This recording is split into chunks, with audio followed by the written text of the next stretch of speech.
Okay, installing our step inserts back in. There is a left and a right, so make sure you got the right one. I don't know if they're marked or not. Let me look here. That's what I can see, but you'll be able to tell.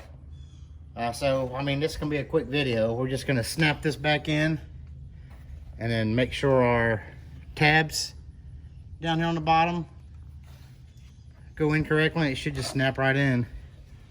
We just line up those tabs is the main thing, I think.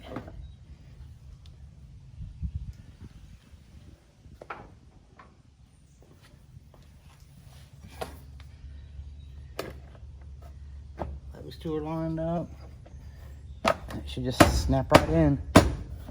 I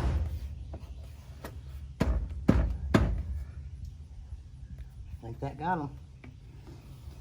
And then it's just a matter of putting our 2 screws on the bottom, our 3 at the top, which were all the same, and then the 1 7mm up underneath, and that's it. So you guys probably don't need to see that on camera. Watch the beginning of the video for locations if you need to know them. And that's it. I'll knock off the other side. Thanks for watching.